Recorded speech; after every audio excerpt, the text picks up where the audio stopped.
got questions to ask, and a fire that won't die, unraveling each task under the sky. Oh, dig it for 20, curious Canuck.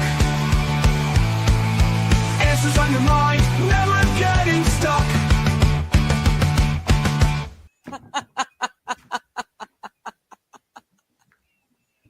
Because, you know. Hello, good morning. Happy, what is it, Thursday, everyone. Yes, it is. Oh, goodness. It's Thursday. It's reading time. It's 11:02, and of course, things don't want to work right because it's just the way it is. I'm having a lower mental health day today, let's say. Pain's about average, but I woke up this morning to a bunch of stuff that I had forgot it even happened, and that I can't fix. And yeah, so I'm having a little bit of issue with that this morning. I apologize if I'm not my happy, cheerful, normal self. I am also, it looks like, having trouble with the Rumble because it decided it didn't recognize it. So what I'm going to do, I'm just going to delete it completely. And I'm going to restart a Rumble stream. And hopefully I can add it in here before we start reading. Remove, remove, remove, delete, delete, delete. So my apologies. Not quite the normal start to a show that anyone would expect. I guess I have to full screen this, do this, and go again. Again, my apologies.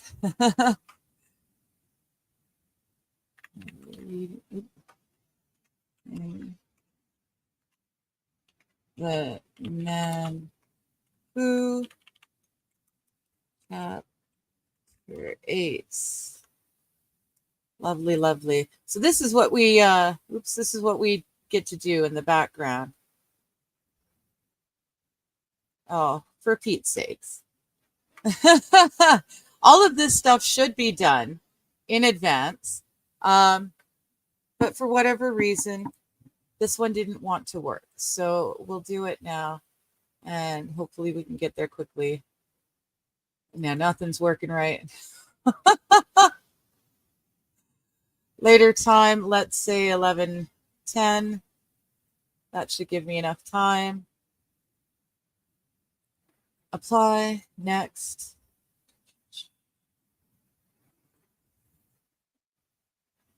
Oh, goodness.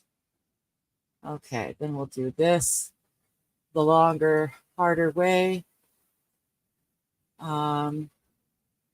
Edits. Do this.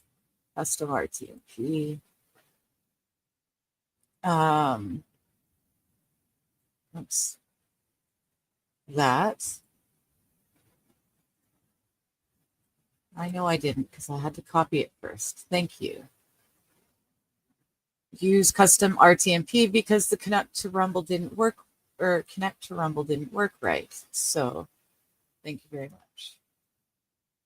It was supposed to work. It should have worked. It was set up to work, but of course that doesn't mean it'll actually work, right? Oh, I need to name it. Me. There we go.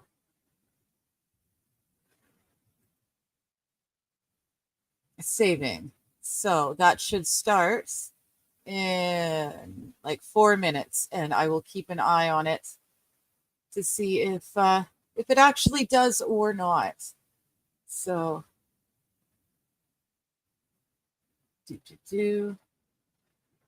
content, reading the man who, hit play, and we're live. Woohoo! Okay, so that did work. Now I need to get rid of this one. Did I get rid of it? Okay, I guess I did get rid of it. Oh, for Pete's sakes, I hate.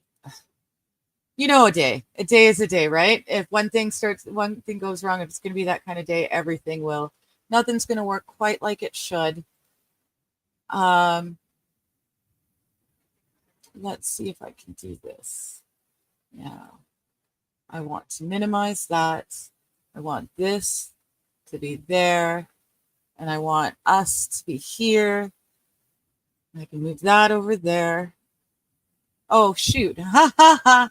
I brought the wrong thing up there. This is the one that I want to be here. Well, now that makes sense. And now I can see comments too. Woo woo. Hello, Island. I'm having a bit of a day. Could you tell? Oh, my goodness. And even my camera seems to have done something. The setting doesn't seem quite the same as normal. I feel like I'm zoomed in. So whatever, that doesn't matter. But at least Rumble is up. Rumble is running. And I do have the Rumble chat open. So I can see you guys too when you write in there. Bonus. It's a day, but you know what? It's a Thursday. That means the weekend's coming. It'll be here shortly. We're reading a book. We're reading a good book. Very interesting. Taking a look at clinical studies on people who suffer damage to the right lobe of their brain, or the right side of their brain, rather, as opposed to the left, which is what most of us are aware of. Those are the more common ailments.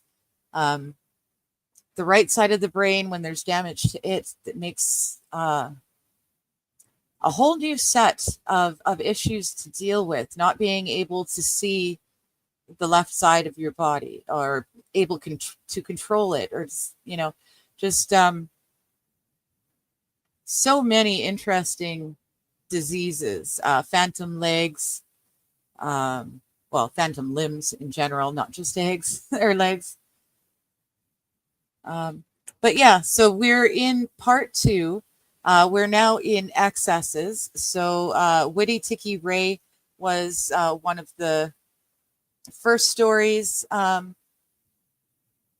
It's very interesting. He had Tourette's syndrome, and they were able to figure out. Here we go. They were able to figure out ways to try to minimize the Tourette's. They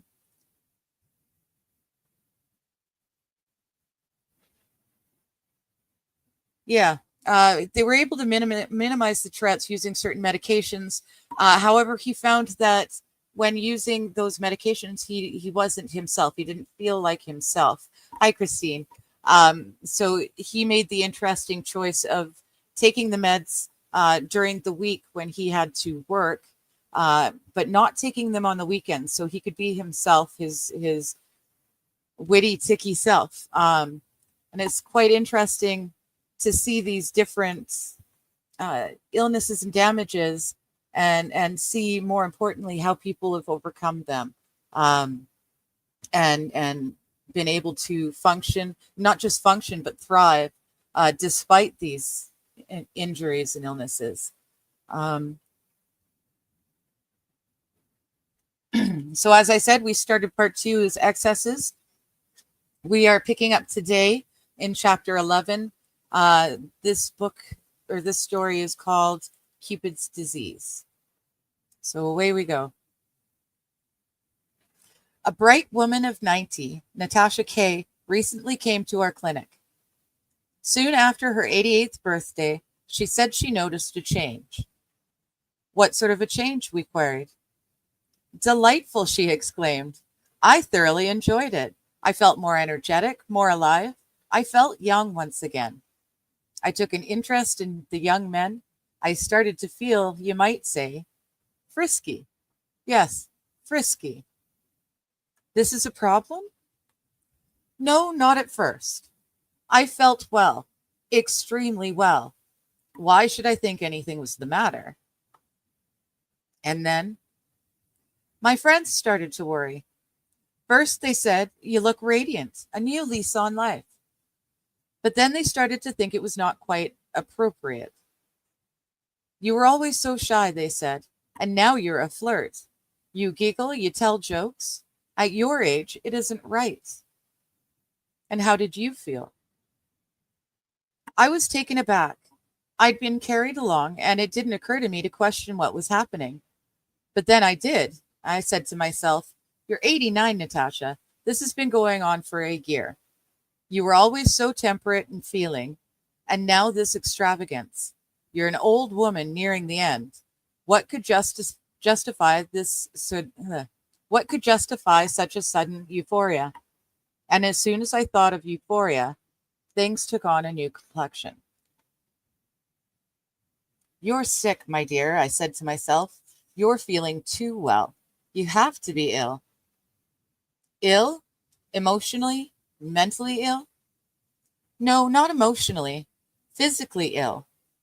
It was something in my body, in my brain, that was making me high. And then I thought, God damn it, it's Cupid's disease. Cupid's disease? I echoed blankly. I'd never heard of the term before. Yes, Cupid's disease. Syphilis, you know. I was in a brothel in Salonika nearly 70 years ago. I caught syphilis. Lots of the girls had it. We called it Cupid's disease. My husband saved me, took me out, had it treated. That was years before penicillin, of course. Could it have caught up with me after all these years? There may be an intense latent period between the primary infection and the advent of neurosyphilis, especially if the primary infection has been suppressed but not eradicated. I had one patient treated with salviran by Ehrlich himself, who developed tabes dorsalis, one form of neurosyphilis, more than 50 years later. But I'd never heard of an interval of 70 years, nor of a self-diagnosis of cerebral syphilis mooted so calmly and clearly. That's an amazing suggestion, I replied after some thought. It would never have occurred to me, but perhaps you're right. She was right. The spinal fluid was positive. She did have neurosyphilis and was indeed the spirochetes stimulating her ancient cerebral cortex. That's not very nice, calling it her ancient cerebral cortex. Now the question of treatment arose. But here another dilemma presented itself, propounded with typical acuity by Miss K herself. "I don't know that I want it treated," she said. "I know it's an illness, but it's made me feel well. I've enjoyed it, and I still enjoy it. I won't deny it. It's made me feel livelier, friskier than I have in 20 years. It's been fun. But I know when a good thing goes too far and stops being good. I've had thoughts and I've had impulses, I won't tell you, which are, well, embarrassing and silly. It was like being a little tiddly, a little tipsy at first. But if it goes any further," she mimed, drooling, spastic. Sorry. I have a very, very visual mind, and I saw that immediately. It was like being a little tiddly or a little tipsy at first, but if it goes any further, she mimed a drooling, spastic dement. "I guessed I had Cupids. That's why I came to you. I don't want it to get worse. That would be awful. But I don't want it cured. That would be just as bad. I wasn't fully alive until the Wrigleys got me. Do you think you could keep it just as it is?" We thought for a while, and of course, mercifully, was clear. We had given her penicillin, which had killed the spirochetes. I think it's spirochetes. If someone has a different or proper translation or pronunciation, thank you. I'll take it. But I think it's spirochetes. So he'd given her penicillin, which had killed the spirochetes, but had nothing to do with the reverse the cerebral changes, the disinhibitions that it caused. And now Miss K has it both ways, enjoying a mild disinhibition, a release of thought and impulse, without any threat to her self-control or further damage to her cortex. She hopes to live, thus reanimated, rejuvenated, to 100. Funny thing, she says, you've got to give it to Cupid. The postscript says, very recently, as of January 1985, I have seen some of these same dilemmas and ironies in relation to another patient, Miguel O., admitted to the state hospital with a diagnosis of mania, but soon realized to be suffering from the excited stage of neurosyphilis.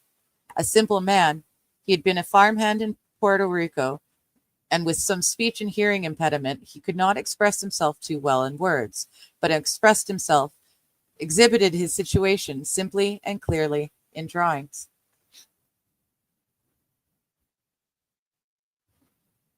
Okay, so excited elaboration is an open carton. I'm going to show you. There's two drawings. The first one, figure A, is an X with a circle around it, and figure B looks like a 3D drawing of like a cardboard box. There, get you that. So those were his drawings. The first time I saw him, he was quite excited, and when I asked him to copy a simple figure A with the X in the circle, he produced with great brio a three-dimensional elaboration, figure B. Or so I took it to be until he explained that it was an open carton, and then tried to draw some fruit in it. Impulsively inspired by his excited imagination, he had ignored the circle across, but retained and made concrete the idea of enclosure. An open carton, a carton full of oranges, was not more exciting, more alive, more real than a doll figure. Hello, Dom. Good to see you. Thanks, hon. I'm glad I was able to figure out the Rumble thing.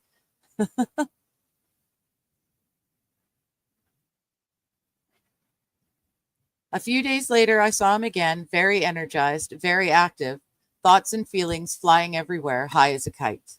I asked him again to draw the same figure, and now, impulsively, without pausing for a moment, he transformed the original to a sort of trapezoid, a lozenge, and then attached to this a string and a boy.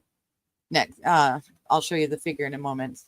Boy flying kites, kites flying, he exclaimed excitedly. I saw him for a third time a few days after this, and found him rather down, rather Parkinsonian. He had been given Haldol to quiet him while awaiting final tests on spinal fluid. Haldol was the medicine that they gave the man with Tourette's syndrome. Again, I asked him to draw the figure, and this time he copied it dully, correctly, and a little smaller than the original, the micrographia of Haldol. Okay, so. Nope, that one. So that was the X with the circle that the doctor drew. And there is the kite being flown by the little boy. And then underneath, there is the doctor drawing the circle around the X. But then he drew his even smaller. He managed to draw it pretty much exactly as the doctor did. But the X is much, much smaller in his than in the doctor's.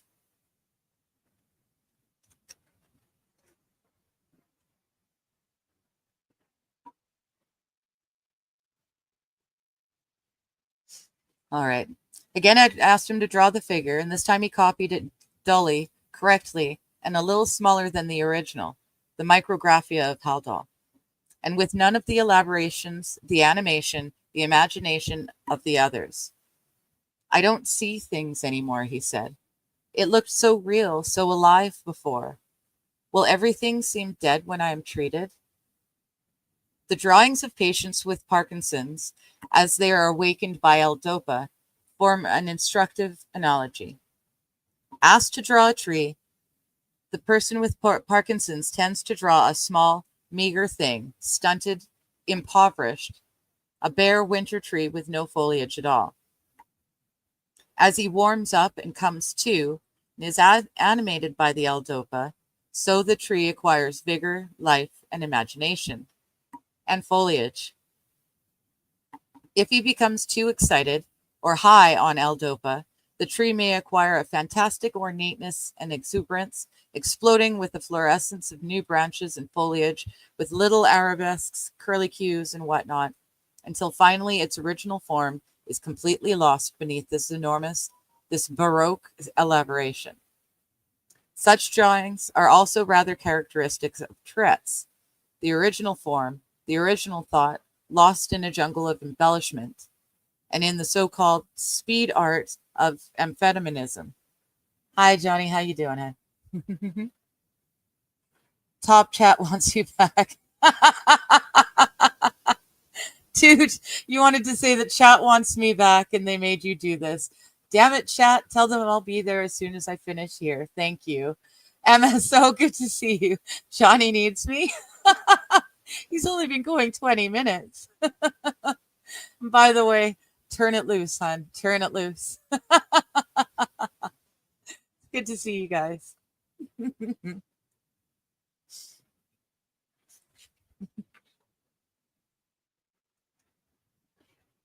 Such drawings are also rather characteristic of Tourette's.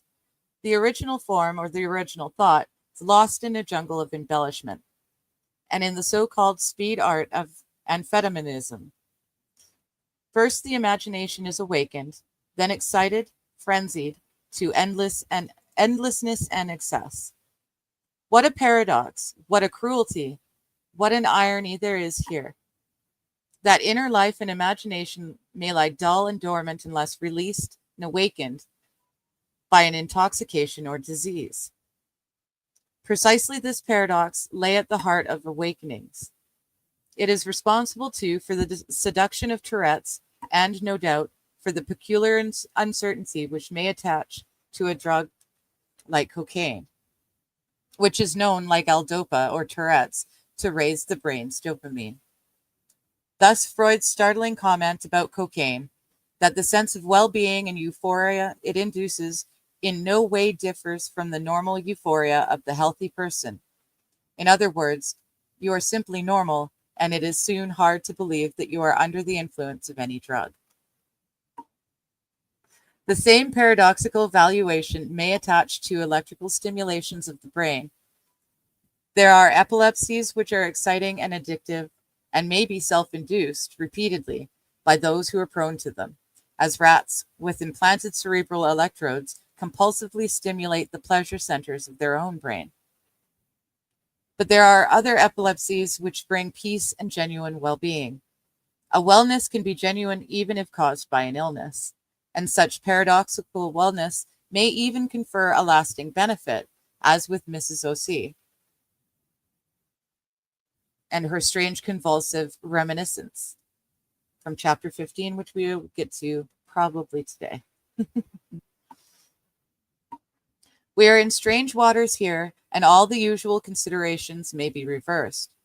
Where illness may be wellness and normality illness, where excitement may be either bondage or release, and where reality may lie in ebriety, not sobriety. It is the very realm of Cupid and Dionysus.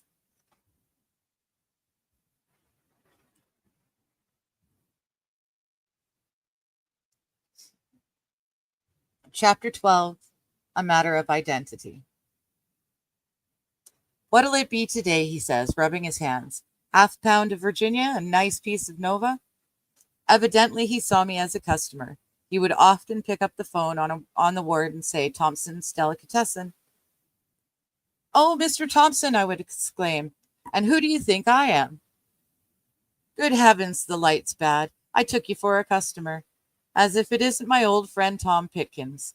Me and Tom, he whispers. Oh, me and Tom, he whispers in an aside to the nurse, was always going to the races together.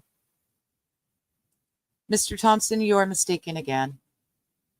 So I am, he rejoins, not put out for a moment. Why would you be wearing a white coat if you were Tom? You're Jaime, the kosher butcher next door. No bloodstains on your coat, though. Business bad today? You'll look like a slaughterhouse by the end of the week. Feeling a bit swept away myself in this whirlpool of identities, I fingered the stethoscope dangling from my neck.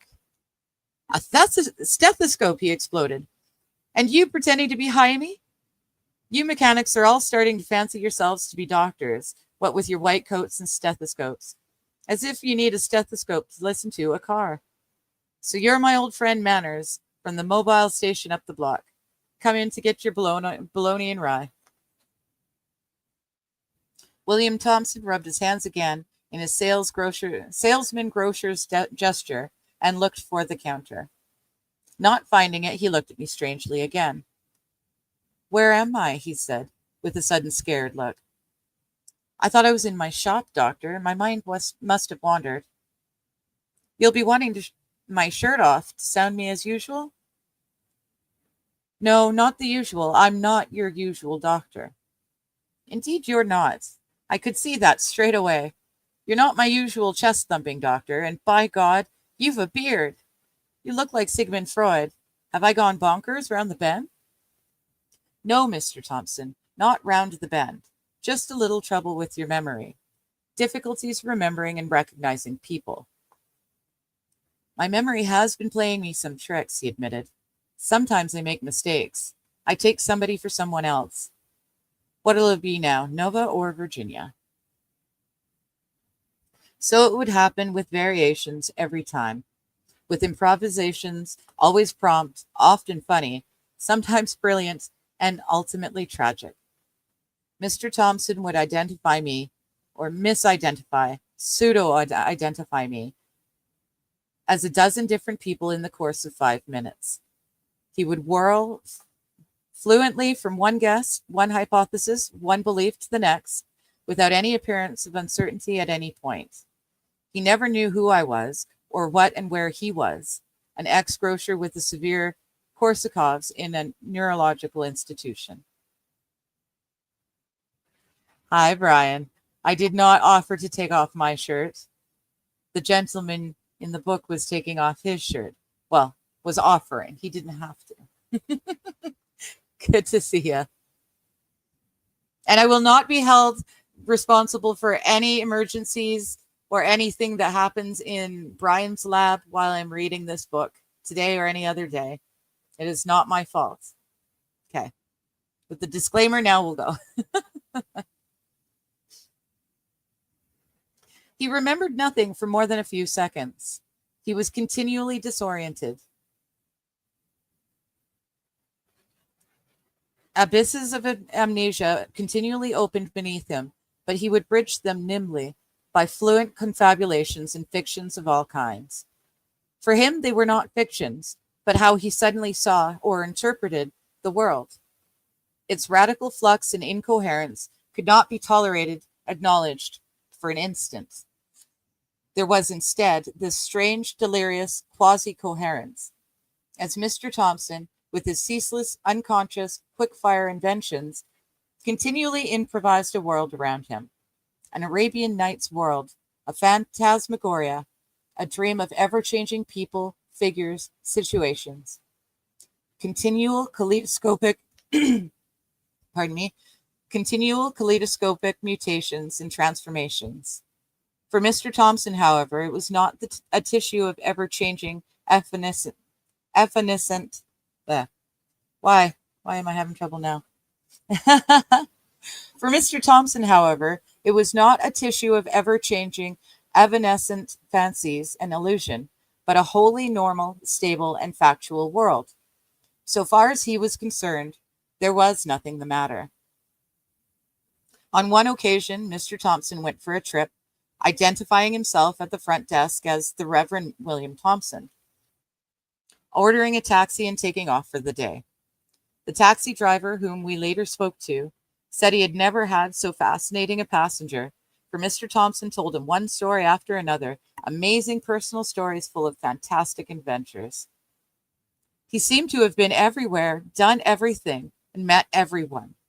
I could hardly believe so much was possible in a single life, he said. It's not exactly a single life, we answered.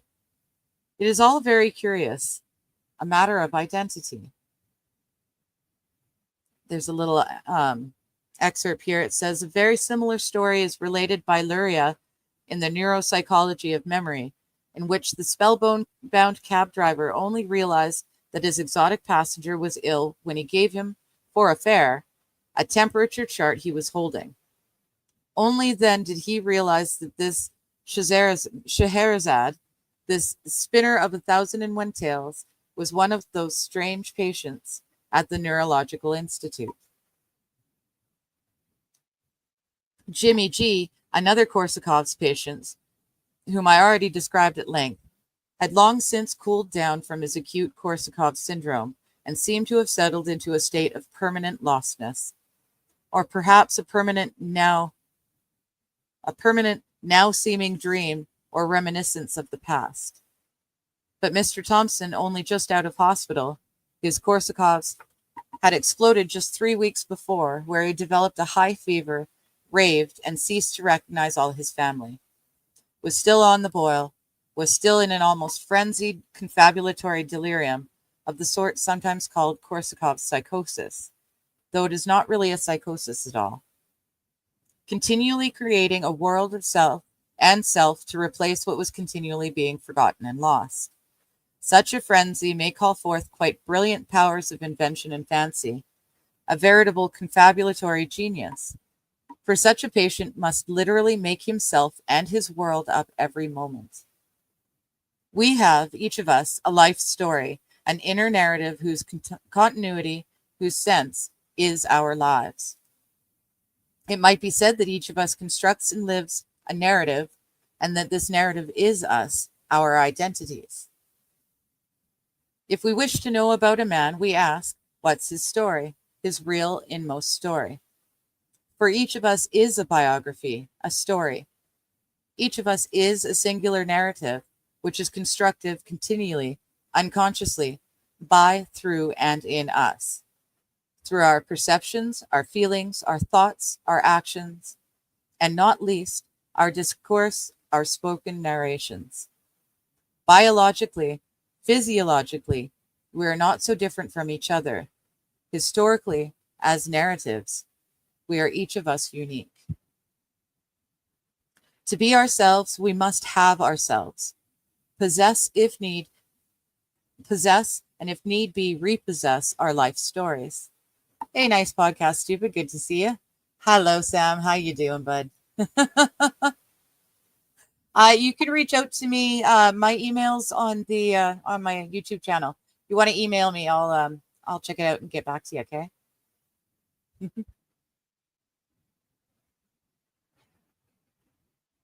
This narrative need, perhaps, is the clue to Mr. Thompson's desperate tale-telling, his verbosity. Deprived of continuity, of a quiet, continuous inner narrative, he is driven to a sort of narrational frenzy, hence his ceaseless tales, his confabulations, and his mythnomania. Unable to maintain a genuine narrative or continuity, unable to maintain a genuine inner world, he is driven to a proliferation of pseudo-narratives. In a pseudo-continuity, pseudo-worlds peopled with pseudo-people, phantoms. What is it like for Mr. Thompson? Superficially, he comes over as an ebullient comic. People say he's a riot. And there is much that is farcical in such a situation, which might form the basis of a comic novel. Here's another excerpt. Indeed, such a novel has been written. Shortly after The Lost Mariner was published, a young writer named David Gilman sent me the manuscript of his book, Crappie Boy. The story of an amnesiac like Mr. Thompson, who enjoys the wild and unbridled license of creating identities, new selves, as he whims, and as he must. An astonishing imagination of an amnesiac genius, told with positively Joycean richness and gusto. I do not know whether it has been published. I am very sure it should be. I could not help wondering whether Mr. Gilman had actually met and studied a Thompson. as I have often wondered whether Borges' Funes, so uncannily similar to Luria's mnemonist, may have been based on a personal encounter with such a mnemonist. Mnemonist. Bleh. Where did I find that? There it is. It is comic, but not just comic. It's terrible as well. For here is a man who, in some sense, is desperate and in a frenzy. The world keeps disappearing, losing meaning, vanishing, and he must seek meaning, make meaning in a desperate way, continually inventing, throwing bridges of meaning over abysses of meaninglessness, the chaos that yawns continually beneath him. But does Mr. Thompson himself know this or feel this? After finding him a riot, a laugh, loads of fun, people are disquieted, even terrified by something in him. He never stops, they say. He's like a man in a race, a man trying to catch something which always eludes him. And indeed, he can never stop running, for the breach in memory, in existence, in meaning, it never healed, but has to be bridged, to be patched every second. And the bridges, the patches, for all of their brilliance, fail to work because they are confabulations, fictions, which cannot do service for reality, while also failing to correspond with reality. Does Mr. Thompson feel this? Or again, what is his feeling of reality? Is he in a torment, all the while, the torment of a man lost in unreality, struggling to recuse himself, but sinking himself by ceaseless inventions, illusions, themselves quite unreal?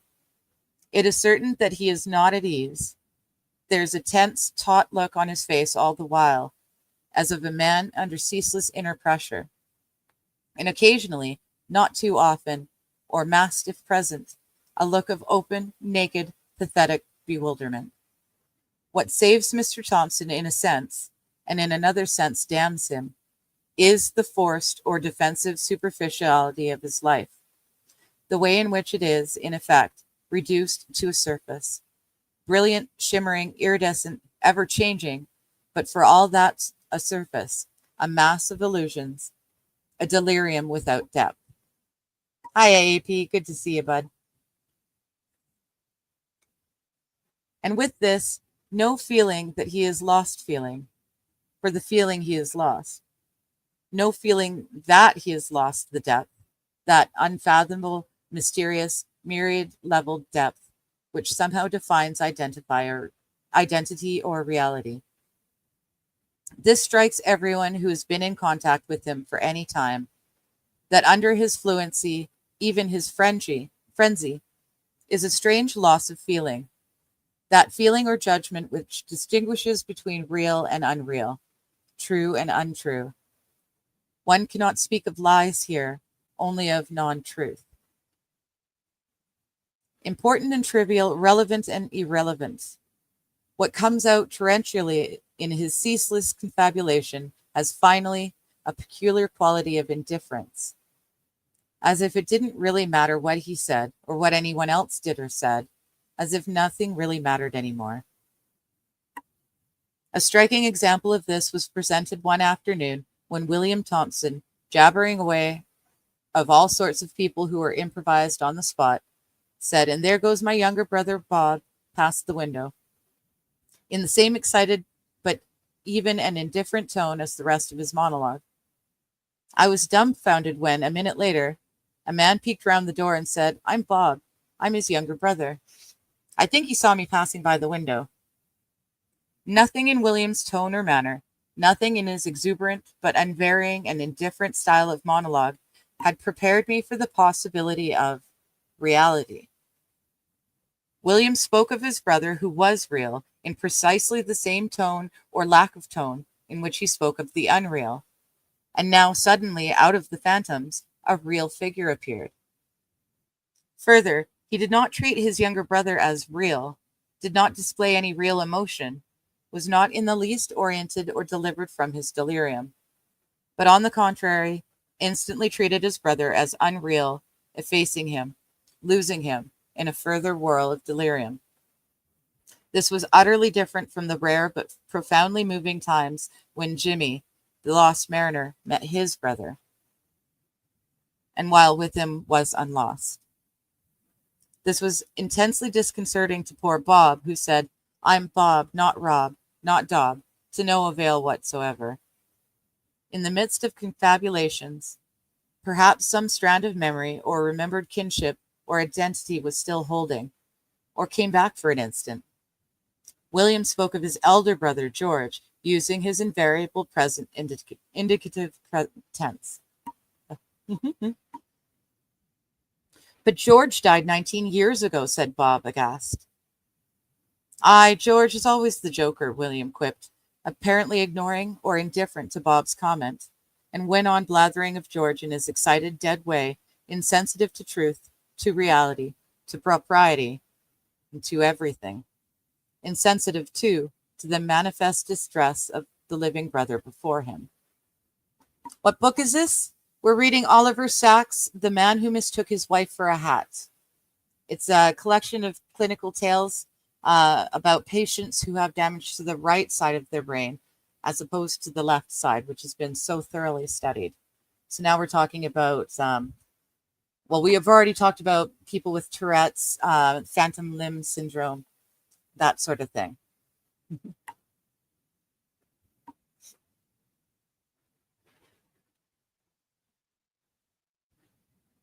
It was this which convinced me, above anything, that there was some ultimate and total loss of inner reality, of feeling and meaning, of soul in William, and led me to ask the sisters, as I had asked them of Jimmy G, do you think William has a soul, or has he been pithed, scooped out, desouled by disease? This time, however, they looked worried by my question, as something of the sort were already in their minds. They could not say, judge for yourself, see Willie in chapel, because his wisecracking, his confabulations continued even there.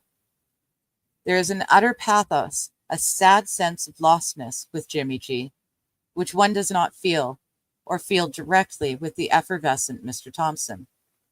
Jimmy has moods, and a sort of brooding, or at least a yearning, sadness, a depth, a soul, which does not seem to be present in Mr. Thompson.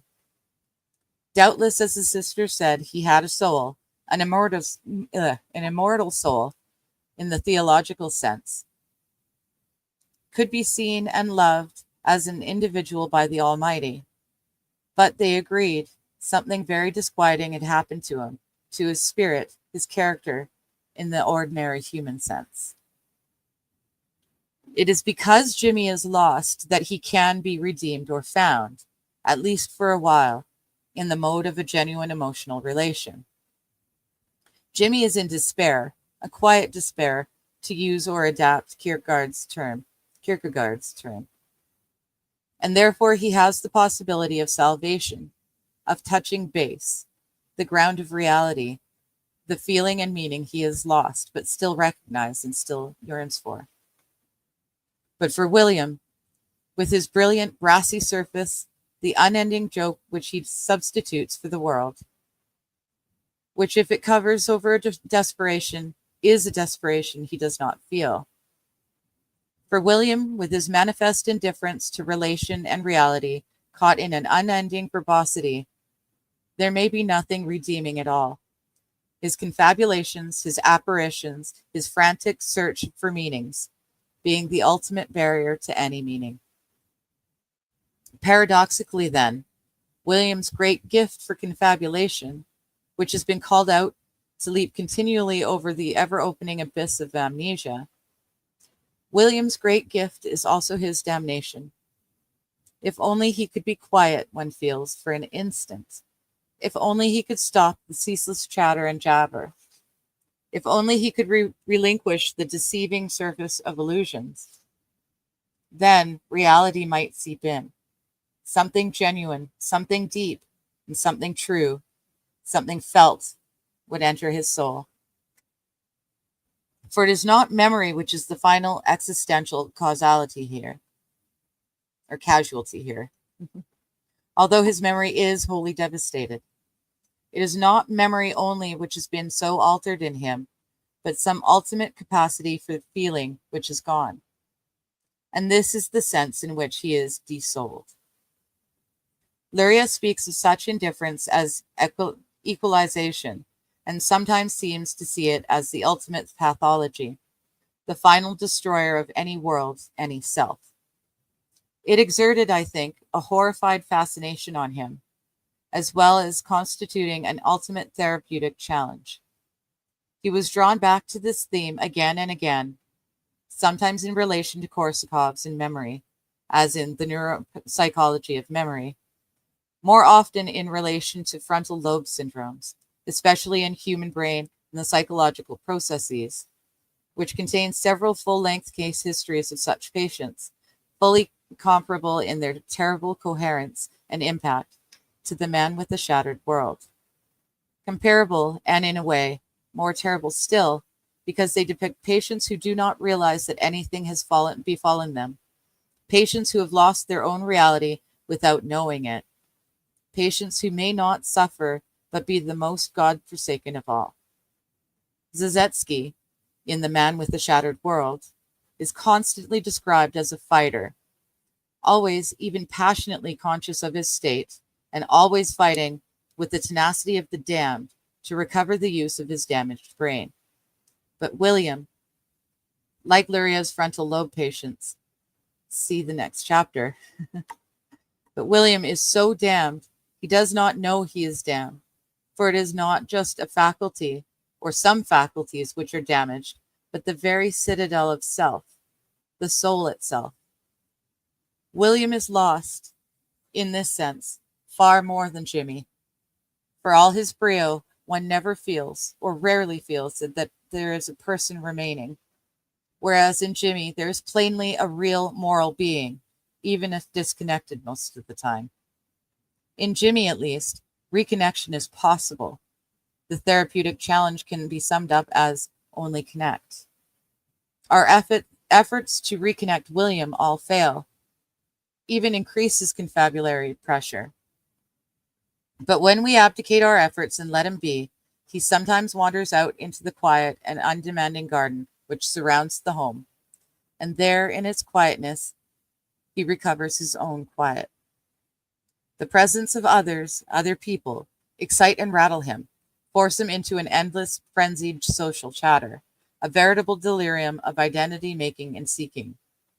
The presence of plants, a quiet garden, the non-human order, making no social or human demands upon him, allow this identity delirium to relax, to subside, and by their quiet, non-human self-sufficiency and completeness, allow him a rare quietness and self-sufficiency of his own, by offering, beneath or beyond all merely human identities and relations, a deep, wordless communion with nature itself, and with this, the restored sense of being in the world, of being real.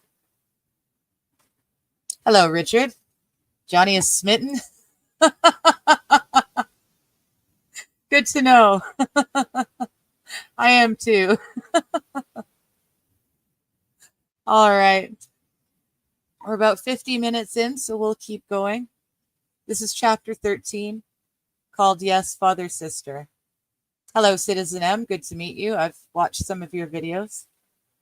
1987 TV opera of this work. No, I didn't know there was such a thing, actually. Thank you. So, let's see, 1987 TV opera of The Man Who. Thank you. I will go looking for it. An opera, eh? I used to do makeup for an opera for years. I was the key makeup artist. I loved I loved it. I had no idea what opera was before I started working for them, but I really grew to enjoy it. I think a 1987 era TV opera will probably be a bit humorous too, is my guess. So I think I'll enjoy that quite a bit. Cheers. Hello, Magic 8 Ball. How you doing? How does one become a mod? For me here, I've got my good friends are my mods. All of the legal all of the legal vices mods are also my mods because I was one of the legal vices mods as well. So um, that's how I've done it because I've known them for years. Um, so I can trust them, sort of thing. Um, hang out some more. I know I've seen you around quite a bit. We'll hang out and get to know each other, and then maybe you can maybe you'll become a mod too. Who knows? But I see you around all the time. Right now, because of the weirdness that is the internet and trolling and stuff, I keep it to the people I know, um, just for my own safety. So chapter 13 says is called Yes, Father, Sister. Mrs. B, a former research chemist. Oh, there you go, Brian. Someone in your industry. You're just curious. Okay, no worries. Mrs. B, a former research chemist, had presented with a rapid personality change, becoming funny, facetious, given to wisecracks and puns, impulsive and superficial. You feel she doesn't care about you, one of her friends said.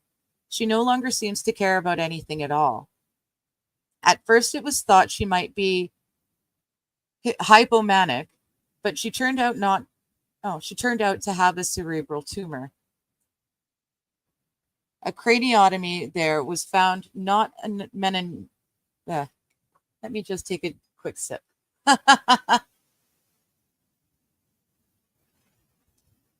Oh, good to hear it. Well, nice to meet you, Donnie. Good to hear it. I'm glad you're in here and enjoying. So I'll try this again without the tongue turning. A craniotomy there was found not a meningioma, as had been hoped, but a huge carcinoma involving the orbitofrontal aspects of both frontal lobes. Oof. When I saw her, she seemed high-spirited, volatile, a riot, the nurses called her, full of quips and cracks, often clever and funny. Yes, father, she said to me on one occasion. Yes, sister, on another. Yes, doctor, on a third. She seemed to use the terms interchangeably. What am I asked, stung after a while. I see your face and your beard, she said. I think of an archimandrite the priest. I see your white uniform. I think of the sisters. I see your stethoscope. I think of a doctor. So you don't look at all of me? No, I don't look at all of you. You realize the difference between a father, a sister, a doctor. I know the difference, but it means nothing to me. Father, sister, doctor, what's the big deal? Thereafter, teasingly, she would say, yes, father, sister. Yes, sister, doctor, or other combinations. Oh, thank you. I appreciate that, Magic 8 Ball. I'm not overly worried. I think for me, trolls will find out that I'm quite a boring streamer. There's not really any dramatics or anything that happen here. Um, so either they'll get bored and leave, or they'll enjoy what they're doing and they'll stick around. I've had a few in both situations, so I don't worry about them until they worry about me. Much like the deadly spiders and whatnot that live so close to me at all times. As long as we don't bug each other, I think we're good.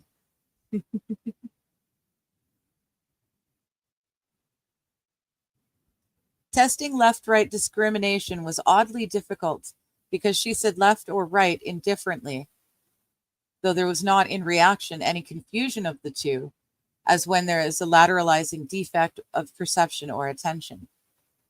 When I drew her attention to this, she said, left, right, right, left. Why the fuss, and what's the difference? Is there a difference, I asked. Of course, she said, with a chemist's precision. You could call them enantiomorphs of each other, but they mean nothing to me. They're no different to me. Hands, doctors, sisters, she added, seeing my puzzlement. Don't you understand? They mean nothing, nothing to me. Nothing means anything, at least to me. And this meaning nothing, I hesitated, afraid to go on. This meaninglessness, does this bother you? Does this mean anything to you? Nothing at all, she said promptly, with a bright smile, in the tone of one who makes a joke, wins an argument, or wins at poker. Thank you. Was this denial? Was this a brave show? Was this the cover of some unbearable emotion? Her face bore no deeper expression whatsoever. Her world had been voided of feeling and meaning. Nothing any longer felt real or unreal. Everything was now equivalent or equal, the whole world reduced to a facetious insignificance. I found this somewhat shocking. Her friends and family did too. But she herself, though not without insight, was in carrying indifference, even with a sort of funny, dreadful nonchalance or levity.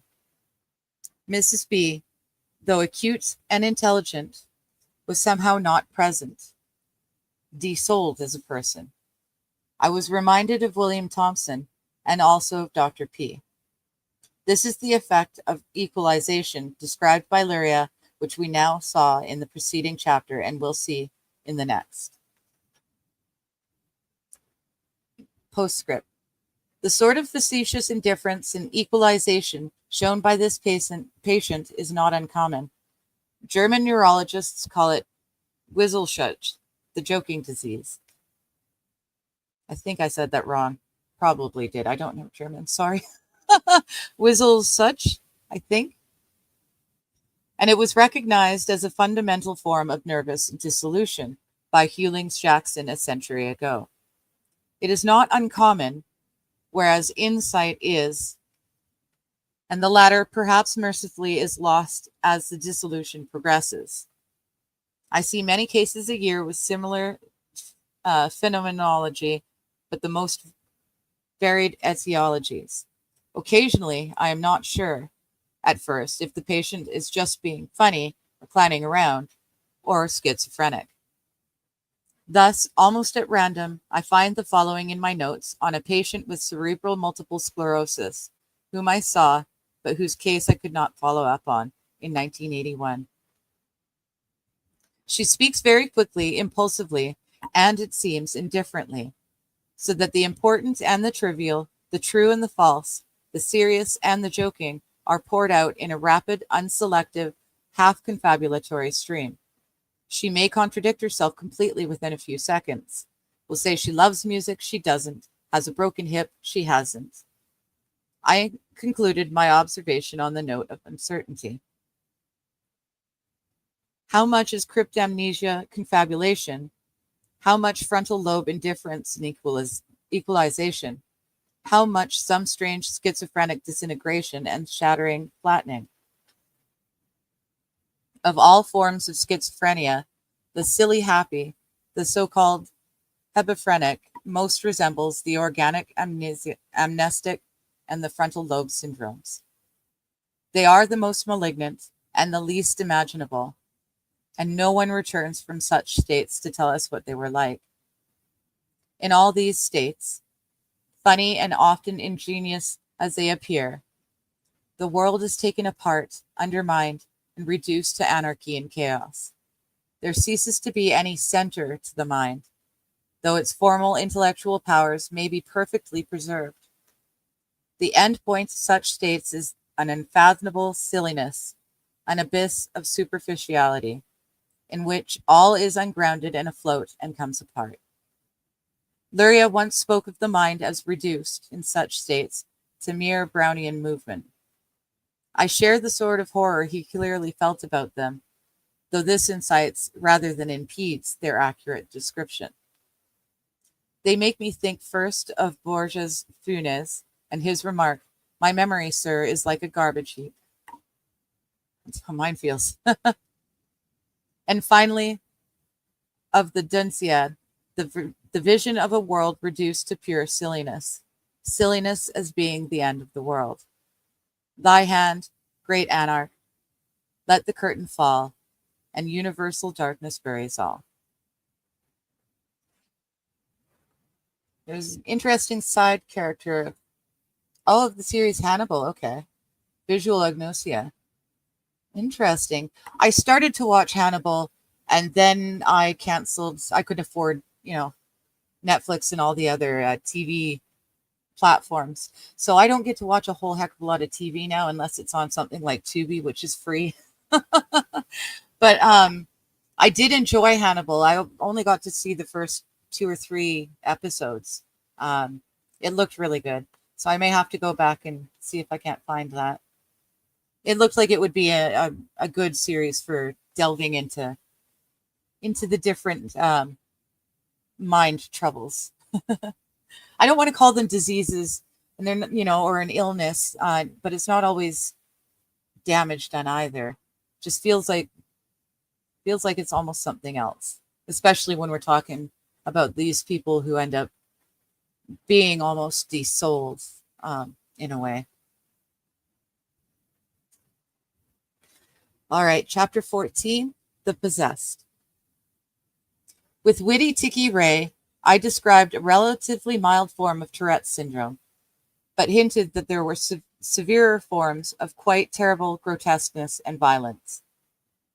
I suggested that some people could accommodate Tourette's within a commodious personality, while others might indeed be possessed and scarcely able to achieve real identity amid the tremendous pressure and chaos of Tourettic impulses. Tourette himself, and many other older clinicians, used to recognize a malignant form of Tourette's, which might disintegrate the personality and lead to a bizarre, phantasmagoric, pantomimic, and often impersonatory form of psychosis or frenzy.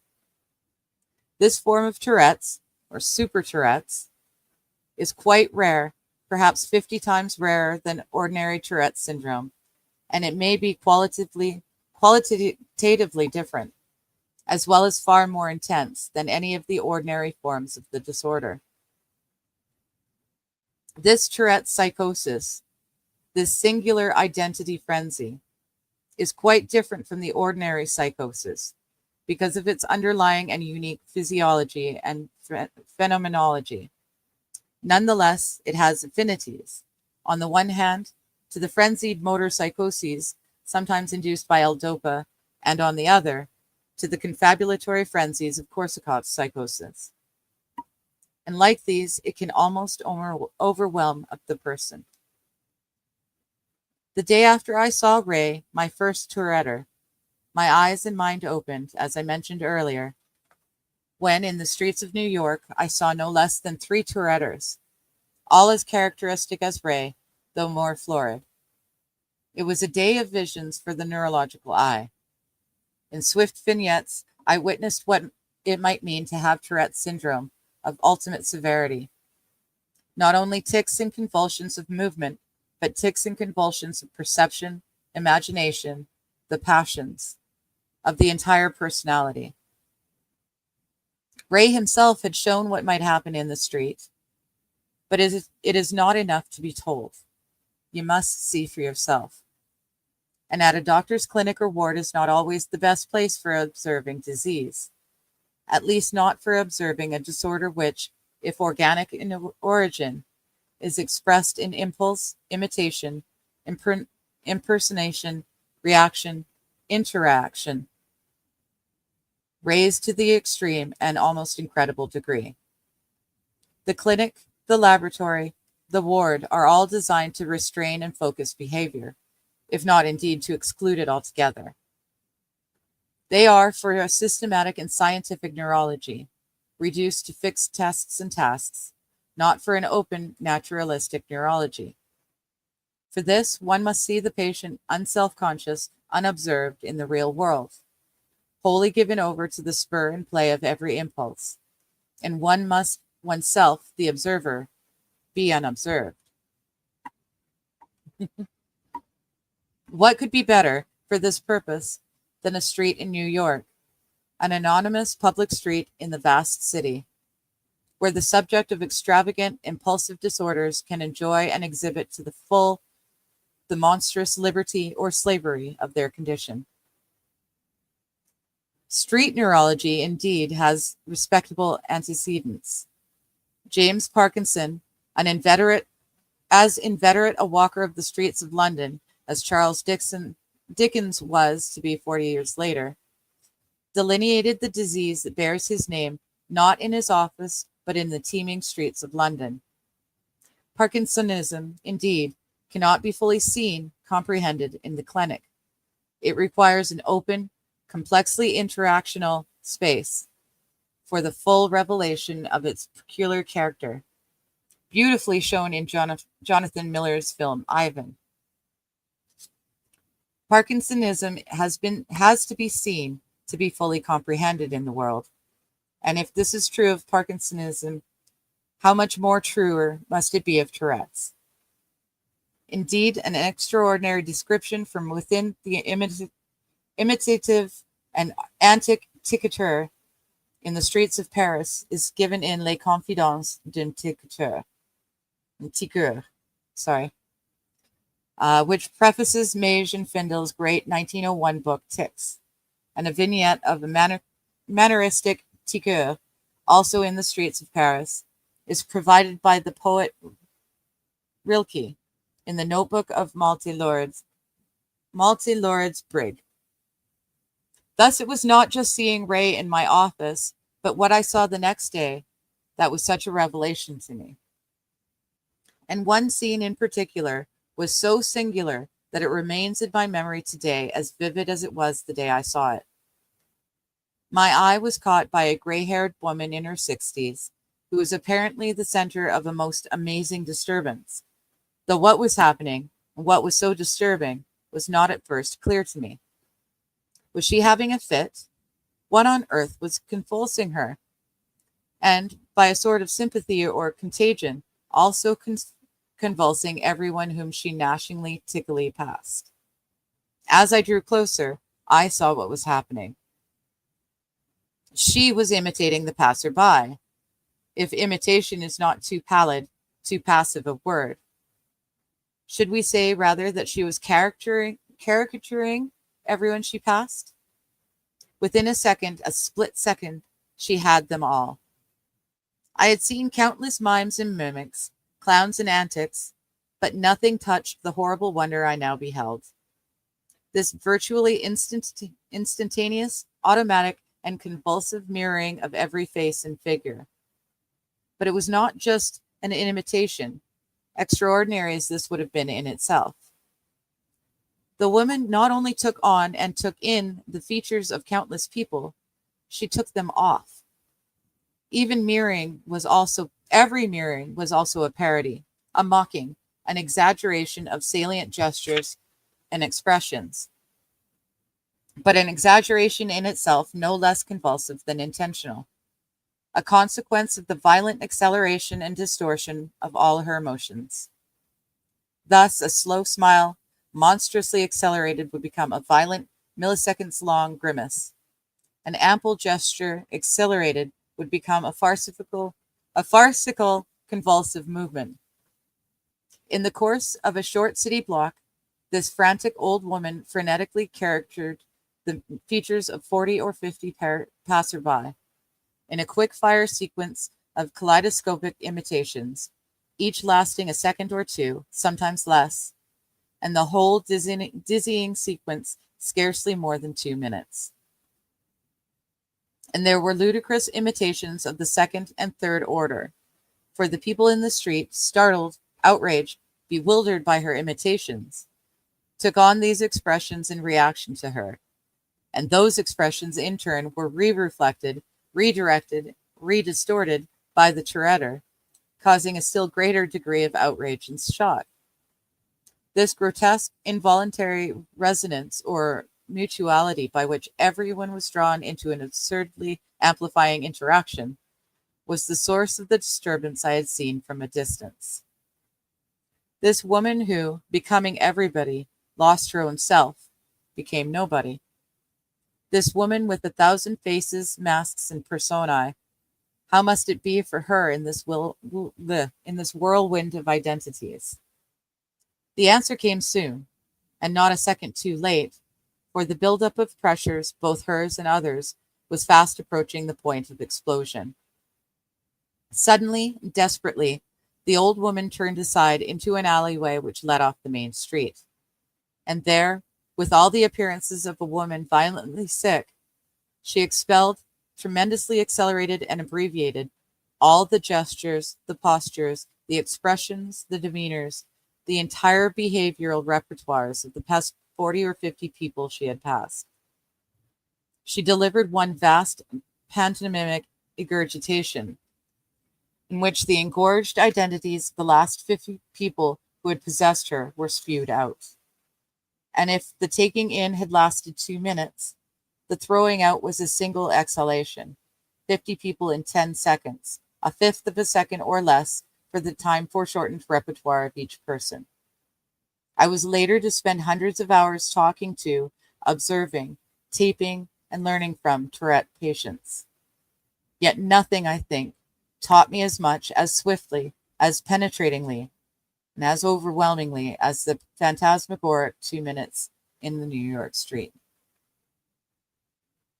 It came to me in this moment that such super Touretters must be placed, by an organic quirk, through no fault of their own, in a most extraordinary and indeed unique existential position, which had some analogies to that of raging super Korsakovs, but of course had a quite different genesis and aim. Both can be driven to incoherence, to identity delirium. The Korsakovian, perhaps mercifully, never knows it, but the Touretter perceives his plight with excruciating and perhaps finally ironic acuity, though he may be unable or unwilling to do much about it. For where the Korsakovian, lacking the normal protective barriers of inhibition, the normal organically determined boundaries of self, the Touretter's ego is subject to a lifelong bombardment. He is beguiled, assailed by impulses from within and without, impulses which are organic and convulsive, but also personal, or rather pseudo-personal, and seductive. How can the ego stand this bombardment? Will identity survive? Can it develop in face of such a shattering, such pressures? Or will it be overwhelmed to produce a Touretteized soul, in the poignant words of a patient I was later to see? There is a physiological, an existential, almost a theological pressure upon the soul of a Touretter, whether it can be held whole and sovereign, or whether it will be taken over, possessed, and dispossessed by every immediacy and impulse. Hume, as we have noted, wrote, "I venture to affirm that we are nothing but a bundle or collection of different sensations, succeeding one another with inconceivable rapidity, and in perpetual flux and movement." Thus, for Hume, personal identity is a fiction. We do not exist. We are but a consecution of sensations or perceptions. This is clearly not the case with a normal human being, because he owns his own perceptions. They are not a mere flux, but his own, united by an abiding individuality or self. But what Hume describes may be precisely the case for a being as unstable as a super Touretter, whose life is, to some extent, a consecution of random and convulsive perceptions and motions, a phantasmagoric fluttering with no center or sense. To this extent, he is a Humean rather than a human being. This is the philosophical, almost theological fate which lies in wait if the ratio of impulse to self is too overwhelming. It has affinities to a Freudian fate, which is also to be overwhelmed by impulse. But the Freudian fate has sense, albeit tragic, whereas a Humean fate is meaningless and absurd.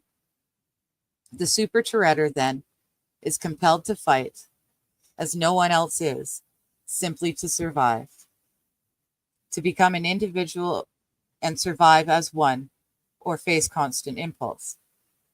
He may be faced from earliest childhood with extraordinary barriers to individuation, to becoming a real person. The miracle is that, in most cases, he succeeds.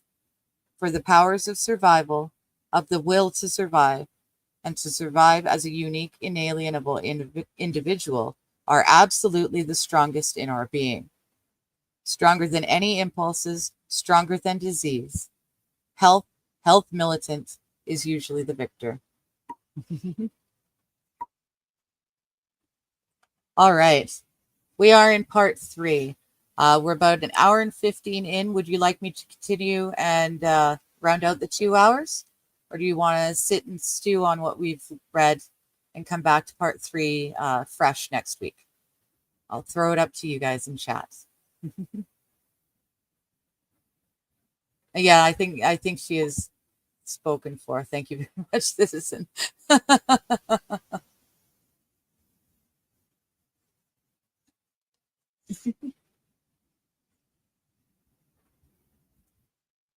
So part 3 is transports. You know what? I'm going to be streaming again this afternoon. I'll be starting in 3 hours and 40 minutes from now. I'll be going live again with my Chatting with Chat stream. Oh, thank you, Eileen. I'm happy either way. All right. I think I'll call it here, and that way we can start fresh with part 3 next week. But like I said, I will be going live in about 3.5 hours, 3 hours, 40 minutes exactly, where I'll be chatting with you people in chat. We'll see what you guys want to talk about and go from there. So thank you very much for hanging out with me and listening to me as I read and work on my vocabulary. But yeah, I'll see you guys again in a few hours for Chatting with Chat. Have a great day. Bye.